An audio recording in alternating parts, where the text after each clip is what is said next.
إن الحمد لله نحمده ونستعينه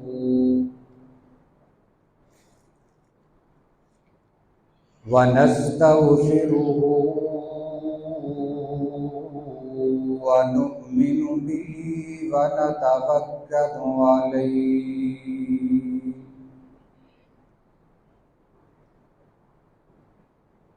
ونعوذ بالله من شرور أنفسنا ومن سيئات أعمالنا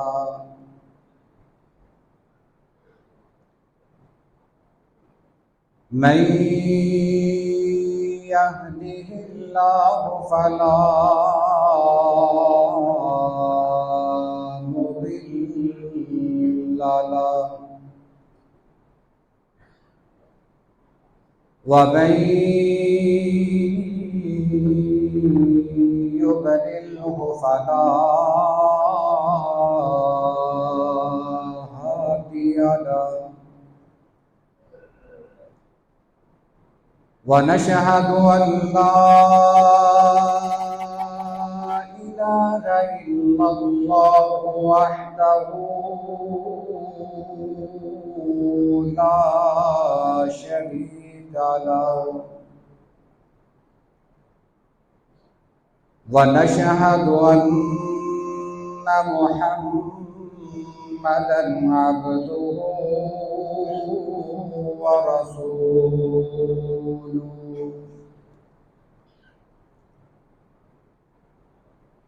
اللهم صل على محمد وعلى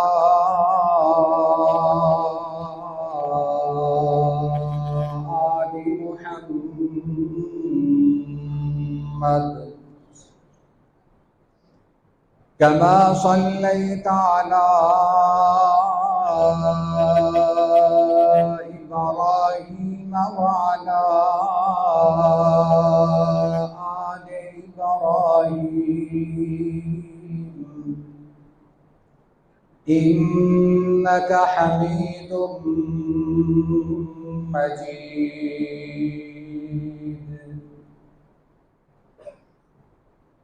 اللهم بارك على محمد وعلى آل محمد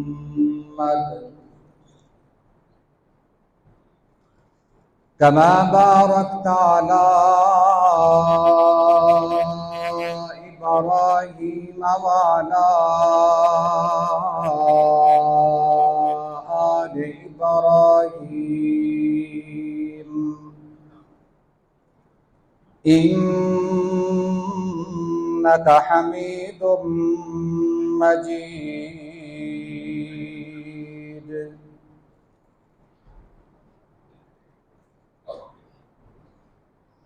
أما بعد فإن خير الحديث كتاب الله وخير الهدي هدي محمد صلى الله عليه وسلم وشر الأمور محدثاتها وكل محدثة بدعة وكل بدعة ضلالة وكل ضلالة في النار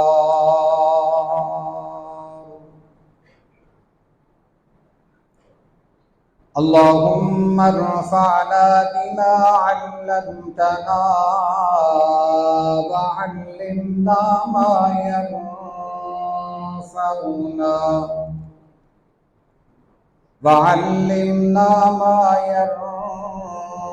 ينفعنا وزدنا علما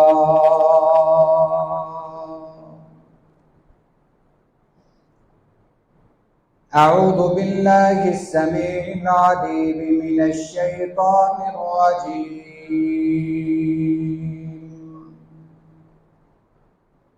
بسم الله الرحمن الرحيم.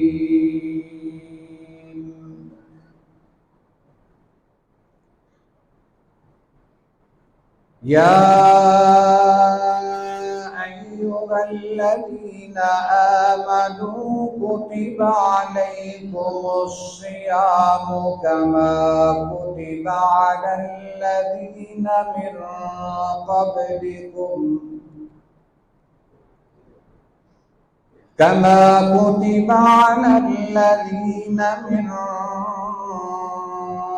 قبلكم لعلكم تتقون.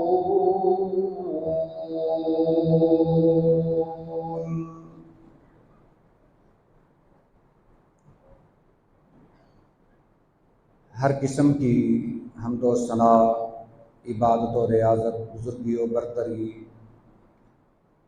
اللہ خالق کائنات، مالک ارض و سما کے لیے ہے. اس کے بعد بے شمار لا تعداد درود و سلام امام الانبیاء، خاتم الانبیاء جناب محمد الرسول اللہ صلی اللہ علیہ وآلہ وسلم کی بابرکت مقدس اور اطہر ذات پہ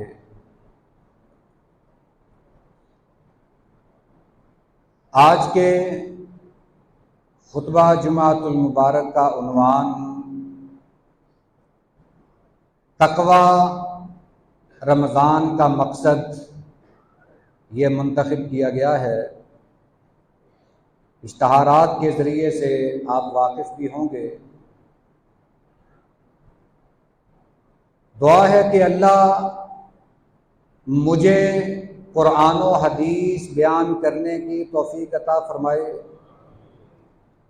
اور ہم سب کو اس پر عمل پیرا ہونے کی بھی توفیق عطا فرمائے. سورہ بقرہ کی 183 نمبر آیت مبارکہ تلاوت کرنے کا جو شرف حاصل کیا ہے، اس میں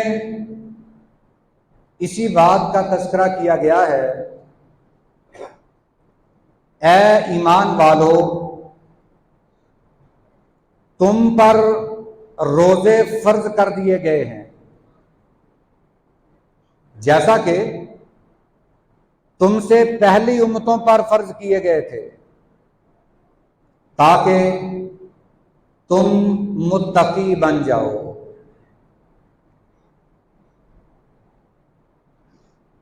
اب بعض لوگ یہ سمجھتے ہیں، ویسے تو آج کل امت مسلمہ کا ہر بندہ ہی مفتی ہے، وہ دین پر چلنے کے لیے اپنی راہ خود نکال لیتا ہے.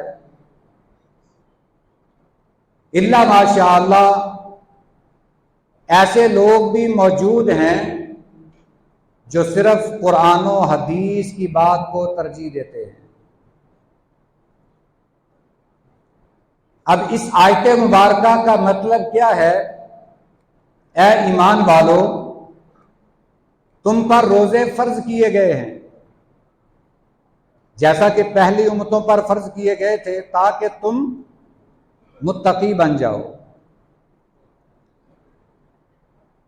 اب رمضان المبارک میں مساجد کی حالت دیکھ کر یہ معلوم ہوتا ہے، آپ فجر کے وقت مسجد میں چلے جائیں، مسجد کا حال بھرا ہوا ہوگا. ظہر کے وقت، عصر کے وقت، مغرب کے وقت، عشاء کے وقت کئی چہرے آپ کو ایسے نظر آئیں گے جو شاید باقی سارا سال نظر نہ آئیں. میں اپنے کم علم کی بنا پر جو بات سمجھا ہوں وہ یہ ہے کہ ہم نے اس آیت مبارکہ کا مفہوم یہ لے لیا ہے کہ تم صرف رمضان میں متقی بن جاؤ۔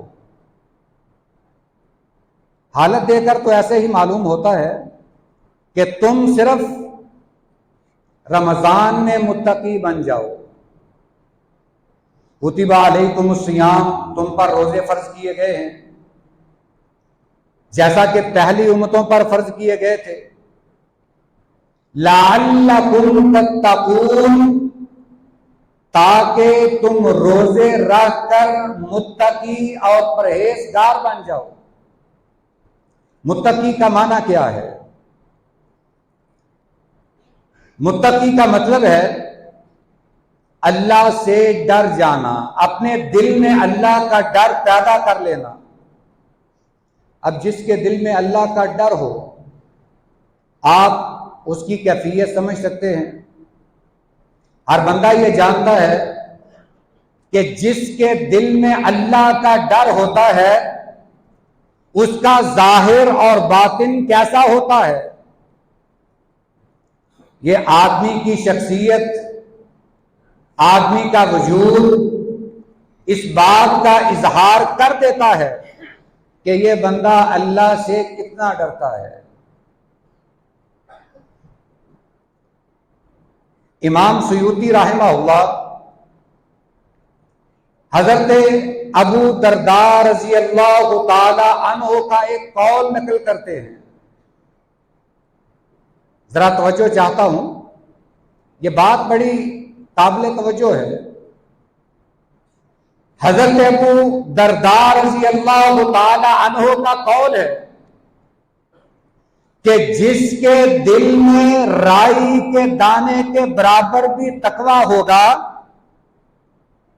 وہ بندہ حلال اور حرام کی پہچان رکھتا ہوگا، نیکی اور گناہ کی پہچان رکھتا ہوگا۔ اسے پتا ہوگا کہ یہ کام گناہ کا ہے، یہ کام نیکی کا ہے۔ جس کے دل میں رائی کے دانے کے برابر، ہمارا دل تو اس سے سینکڑوں گنا بڑا ہے، رائی کے دانے کے برابر، جس کے دل میں تقویٰ ہے وہ شخص حلال و حرام کی پہچان رکھتا ہے۔ اس کا مطلب کیا ہوا؟ ہمارے معاشرے میں بہت سارے گناہ ایسے ہیں جو مسلمان اعلانیہ کرتے ہیں، حالانکہ بعض تو ایسے گناہ بھی ہیں جن کے بارے میں کہا گیا ہے کہ یہ گناہ ایسے ہی ہے جیسے اللہ اور اس کے رسول کے خلاف جنگ ہے، مسلمان کرتے ہیں۔ مسلمانوں کے پاس یہ لیٹر موجود ہے، اتھارٹی لیٹر، یہ فتویٰ موجود ہے کہ یہ کاروبار، یہ منافع، یہ جائز ہے۔ پھر جب معلوم ہوا کہ دل سے تقویٰ نکل جائے، حلال اور حرام کی تمیز ختم ہو جاتی ہے۔ تقوی کی سب سے پہلی اگر آپ پہچان دیکھنا چاہتے ہیں، ہر مسلمان یہ چاہتا ہے کہ میں متقی بن جاؤں۔ متقی لوگوں کی شان ہی الگ ہے۔ آپ قرآن کریم کی تلاوت شروع کریں، آپ کو سب سے پہلے بات ہی یہی نظر آئے گی، بسم اللہ الرحمن الرحیم، الف لام میم، ذالک الکتاب لا ریب فیہ ھدی للمتقین۔ یہ وہ کتاب ہے جس میں ذرہ برابر بھی شک نہیں، اور اس کا اثر کیا ہے کہ یہ متقین کے لیے باعث ہدایت ہے۔ قرآن کی ابتدا ہی یہیں سے ہوتی ہے، ھدی للمتقین۔ یہ قرآن متقین کے لیے باعث ہدایت ہے۔ اور آگے متقین کی 6 صفات ذکر کی، الذین یؤمنون بالغیب ویقیمون الصلاۃ ومما رزقناہم ینفقون۔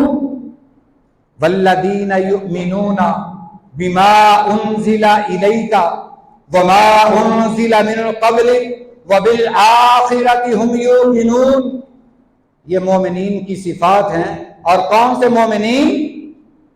جو متقی ہیں۔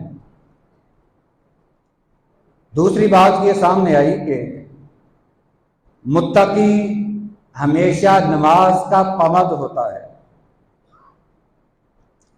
4 پڑھ لی، 1 چھوڑ دی، اس کے تقوی پر انسان تو شک نہیں کر سکتا۔ انسان کو تو یہ لائق ہی نہیں ہے کہ کسی انسان کے معیار کو جانچے، کسی انسان کے ایمان کا فیصلہ کرے، کسی مسلمان کے کفر اور اسلام کا فیصلہ کرے۔ یہ ہمارے پاس تو اختیار ہی نہیں ہے۔ یہ تو اللہ جانتا ہے کس میں کتنا ایمان ہے، کس میں کتنا کفر ہے، کس میں کتنا نفاق ہے۔ یہ جاننے والی ذات صرف اللہ کی ہے۔ مگر آج کا مسلمان تو یہاں بھی بہت دلیر ہو چکا ہے۔ اگر کوئی میرے نظریے کے موافق بات آئے مجھے وہ قبول ہے، اگر میرے نظریے اور موقف کے خلاف ہے تو میں سب سے پہلے یہ بات کہوں گا کہ یہ بندہ تو گستاخ ہے، یہ بندہ تو کافر ہے۔ ہم نہ جانے کون کون سے فتوے جڑ دیتے ہیں کہ یہ بندہ میرے ایمان کے معیار کے مطابق نہیں۔ ہمارے پاس تو یہ بھی اتھارٹی ہے، مگر یہ صرف اللہ جانتا ہے کہ کون تقوی والا ہے، کون بغیر تقوی کے ہے۔ ہاں، اس کے اعمال یہ ظاہر کر دیتے ہیں کہ یہ بندہ کتنا تقوی والا ہے، یہ بندہ کتنا پرہیزگار ہے، یہ کتنا نیکیاں کرنے والا ہے، یہ کتنا گناہوں سے بچنے والا ہے۔ یہ انسان کے اعمال ظاہر کر دیتے ہیں۔ ایک انسان 5 وقت اذان سن کر مسجد میں آتا ہے، باجماعت نماز ادا کرتا ہے، آپ اس کے تقوی کے بارے میں کیا فیصلہ کریں گے؟ ہمارے پاس تو اتھارٹی نہیں ہے۔ مگر ظاہری اعمال کیا ہے؟ اس کا 5 وقت مسجد میں آنا، اللہ اکبر کی آواز پر لبیک کہنا، اذان سن کر مسجد میں آنا، اللہ کا بلاوا سن کر اپنا کاروبار بند کر کے اپنے بیوی بچوں کو چھوڑ کے مسجد میں آنا، یہ ظاہر کرتا ہے ہدی للمتقین، یہ ان لوگوں میں سے ہے جن کو اس قرآن نے ہدایت عطا کر دی ہے۔ اور یہ تقوی جیسا کہ پہلے عرض کر چکا ہوں، کیا صرف رمضان کی حد تک ہے؟ میرا خیال ہے بہت سارے رمضان ہم یہ مشاہدہ کر چکے ہیں کہ جب شوال کا چاند نظر آ جاتا ہے، 1 دن پہلے کی عشاء کی نماز کی مسجد میں مسلمانوں کی تعداد اگلے ہی دن آدھے سے بھی کم رہ جاتی ہے۔ یہ فرق کہاں محسوس ہوگا؟ ہم نے یہ سمجھا کہ لعلکم تتقون، اے ایمان والو روزے رکھ لو، تم متقی بن جاؤ گے، پرہیزگار بن جاؤ گے۔ بس رمضان گزر گیا، تمہیں متقی کا سرٹیفکیٹ مل چکا ہے، اب اگلا رمضان آئے گا ہم پھر متقی بن جائیں گے، ہم پھر پرہیزگار بن جائیں گے اور متقین میں اپنا نام لکھوا لیں گے۔ مسجدوں کی رمضان کے بعد کی حالت یہ ظاہر کرتی ہے کہ مسلمانوں کے اندر تقوی کیسے آتا ہے اور جاتا کیسے ہے۔ یہ تقوی کوئی آنے جانے والی چیز نہیں کہ کبھی آ گیا کبھی چلا گیا، رمضان میں آ گیا رمضان کے بعد چلا گیا، مسجد میں بیٹھے ہوں تو آ گیا، دکان پہ بیٹھے ہوں تو چلا گیا۔ اگر اللہ کے ذکر کی محفل میں بیٹھے ہوں تو تقوی آ گیا، دکان پہ بیٹھے ہوں تو چلا گیا۔ یہ آنے جانے والا تقوی شاید نقصان دہ ثابت ہو سکتا ہے۔ ایک مسلمان رمضان کا فائدہ اٹھاتے ہوئے ایک چیز کو مہنگے داموں بیچ کر دکان کو جلدی بند کرتا ہے کہ میں نے جا کر جماعت کے ساتھ نماز ادا کرنی ہے۔ اب اس کا یہ عمل کتنا اخلاص والا ہے؟ اللہ تعالیٰ تو یہ کہتا ہے کہ میرے حقوق ادا کرنے کے ساتھ ساتھ میرے بندوں کے حقوق ادا کرنا بھی ضروری ہے۔ آپ نے وہ حدیث مبارکہ تو سنی ہوگی، آپ نے پوچھا کہ میری امت کا مفلس ترین تنگدار غریب بندہ کون ہے؟ صحابہ نے عرض کی اللہ کے رسول جس کے پاس درہم نہیں ہے، دینار نہیں ہے، مال و دولت نہیں ہے۔ آپ نے فرمایا نہیں، میری امت کا مفلس کنگال تو وہ ہے جس کے پاس نمازیں بھی ہیں، روزے بھی ہیں، زکات بھی ہے، بڑی بڑی نیکیاں ہیں۔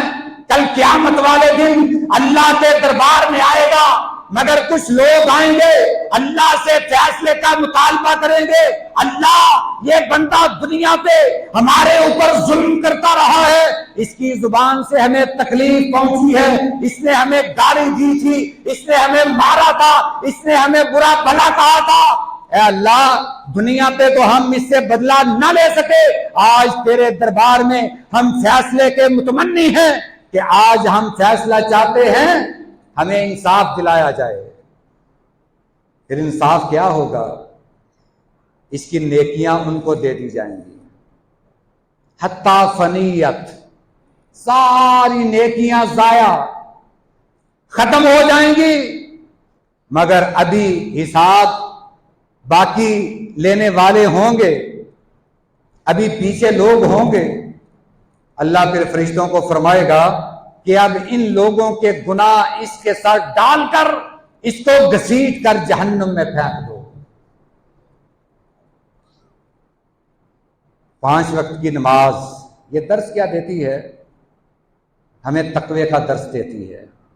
روزہ ہمیں تقوی کا درس دیتا ہے، اور تقوی ہمیں حقوق اللہ بھی سکھاتا ہے اور حقوق العباد بھی سکھاتا ہے۔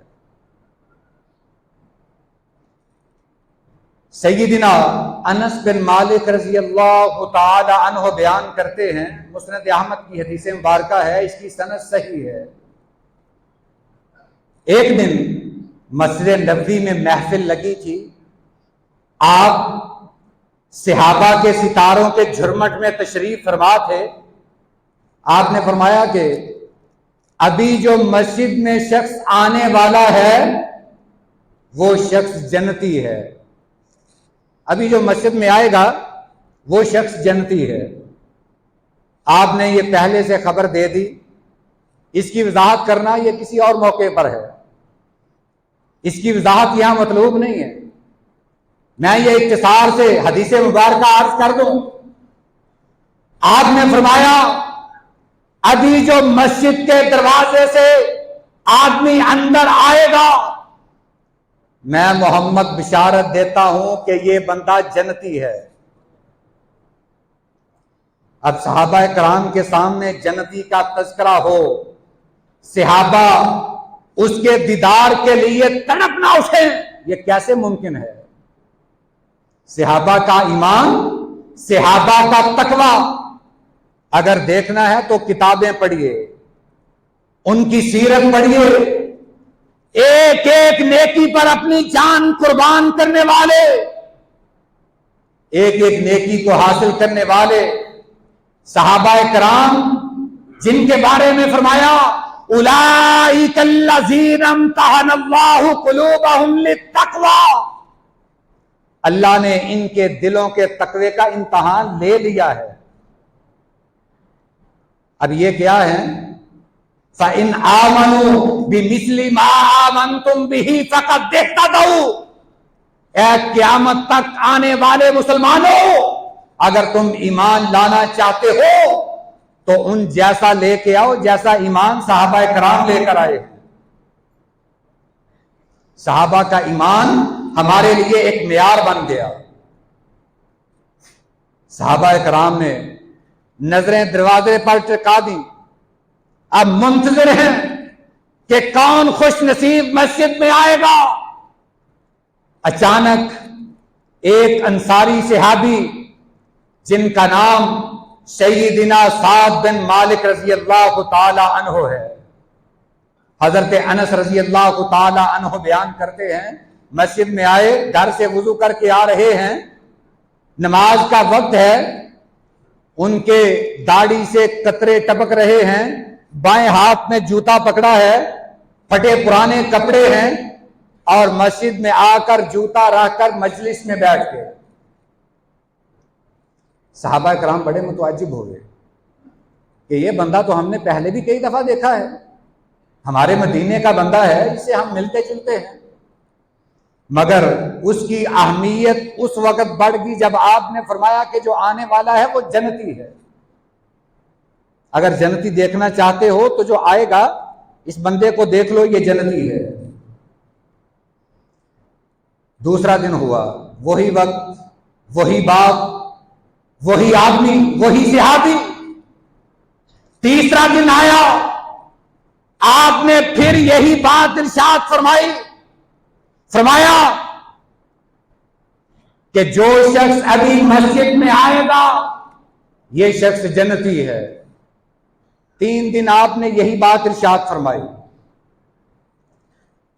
حضرت عبداللہ بن عمر بن عاص رضی اللہ تعالی عنہما یہ نیکیوں میں بہت آگے تھے، نبی کریم صلی اللہ علیہ وسلم سے عبادت کے بارے میں پوچھتے، اللہ کے رسول مجھے فرمائیے میں مہینے میں کتنے روزے رکھوں؟ آپ نے فرمایا 3۔ عرض کی اللہ کے رسول میں تو اس سے بھی زیادہ طاقت رکھتا ہوں۔ کرتے کرتے بات یہاں تک پہنچ گئی کہ اے عبداللہ ایک دن روزہ رکھ لیا کرو، ایک دن ناگا کر لیا کرو۔ بات یہاں تک آ گئی، اتنے نیکی کے مشتاق، اتنے نیکی کے گرویدہ، جب جنتی صحابی کا سنا دل میں تڑپ پیدا ہوئی کہ اس بندے کا جو عمل ہے وہ میں بھی دیکھوں گا تاکہ میرا نام بھی جنتیوں میں لکھا جائے۔ صحابی ہیں وہ جنتی تو پہلے سے ہی ہیں، ان کے لیے مغفرت اللہ اور اللہ کی رضامندی کا سرٹیفکیٹ تو پہلے ہی جاری ہو چکا ہے، مگر تڑپ کیا ہے؟ اپنی نمازوں کے اوپر بے شک وہ مطمئن تھے، اپنے اعمال پر، نیکیوں پر مطمئن تھے، مگر وہ عمل کرنا چاہتے تھے جس نے ایک بندے کو دنیا پر چلتا پھرتا جنتی ہونے کی بشارت سنا دی، ایسا عمل دیکھنا چاہتے تھے۔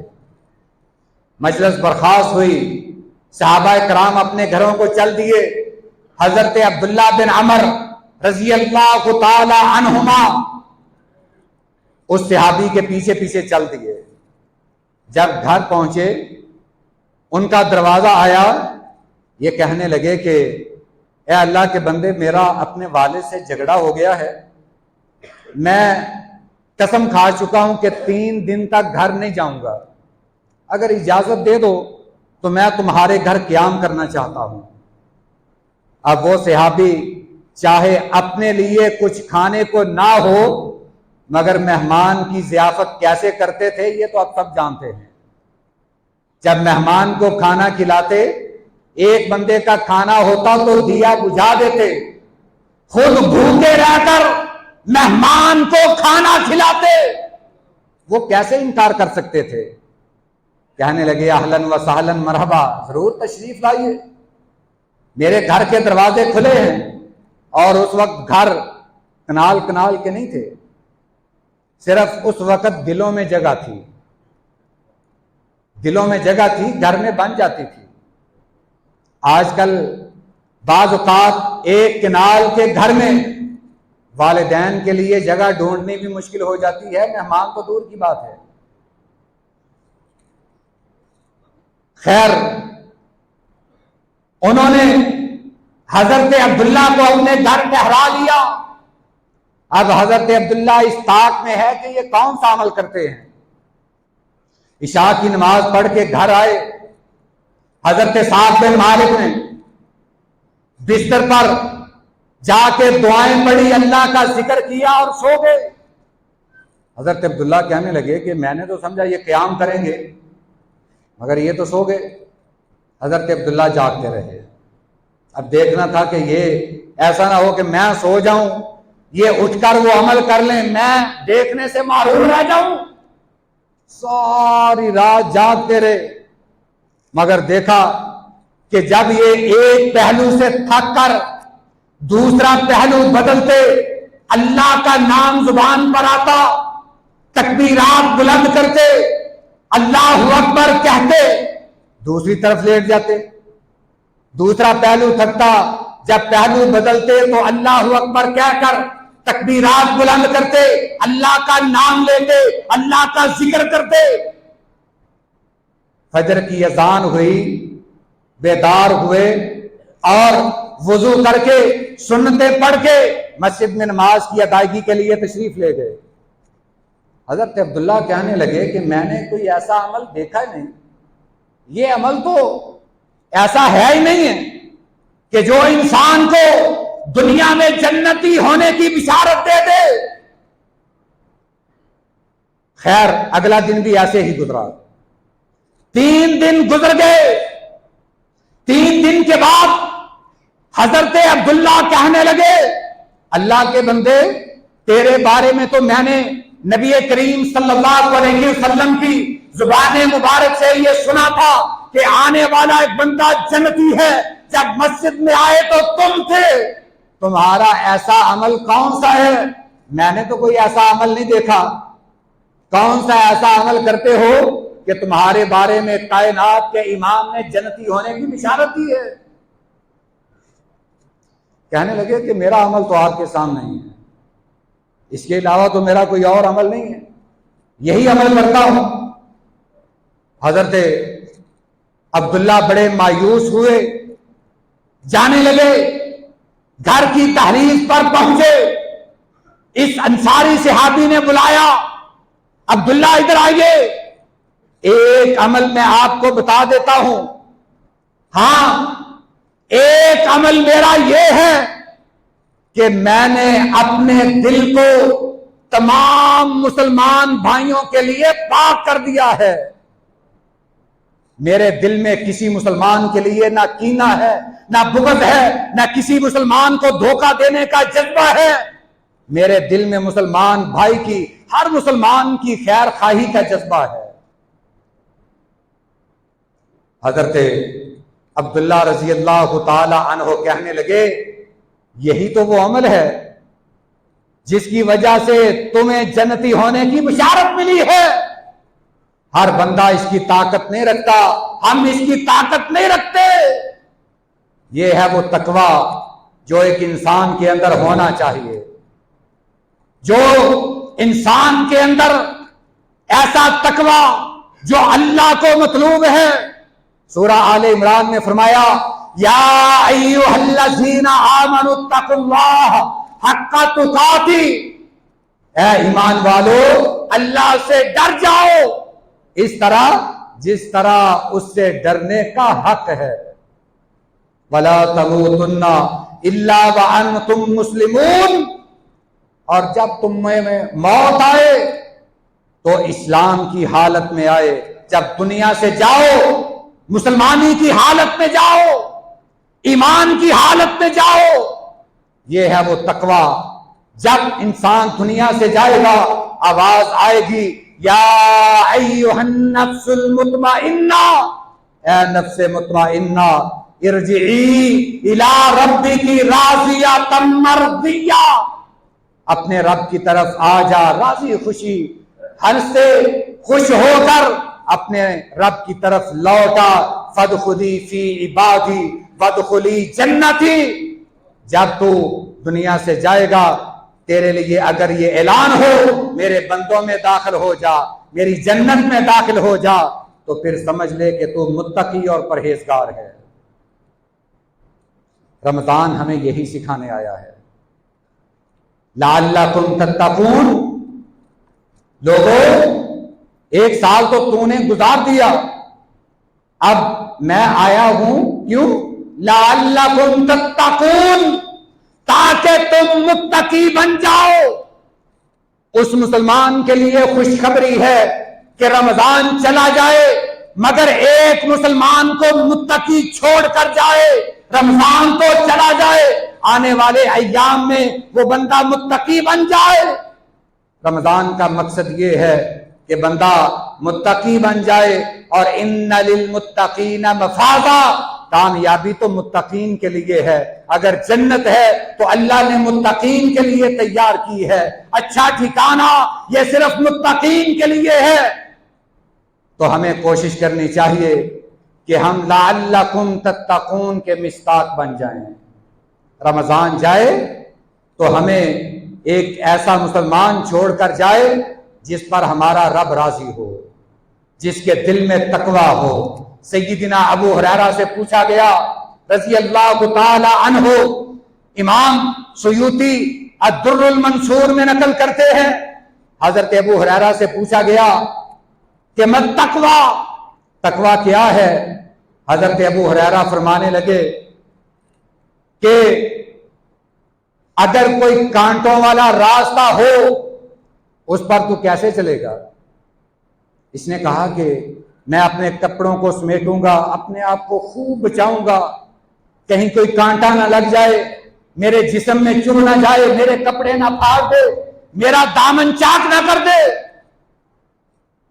حضرت ابو ہریرہ نے فرمایا ذاک التقوی، یہی وہ تقوی ہے، انسان اپنے آپ کو سمیٹ لے، ایسا کہ جب وہ اس دنیا کے پرخار راستے سے گزرے تو دنیا کے کسی بھی گناہ کا کانٹا اس کا دامن چاک نہ کر سکے، اس کی نیکیاں برباد نہ کر سکے۔ ایسا مسلمان بن جائے کہ جب وہ دنیا سے جائے ایک ایسے راستے سے جو سیدھا جنت کو جاتا ہے۔ اللہ تعالیٰ سے دعا ہے اللہ ہمیں متقی اور پرہیزگار بنائے، ہمیں اس رمضان کے آنے کے مقصد کو سمجھنے کی توفیق عطا فرمائے، اس رمضان کی تربیت کو حاصل کرنے کی اور اس کو اپنی زندگی پر لاگو کرنے کی اللہ ہمت اور توفیق عطا فرمائے۔ وآخر دعوانا ان الحمد للہ رب العالمین۔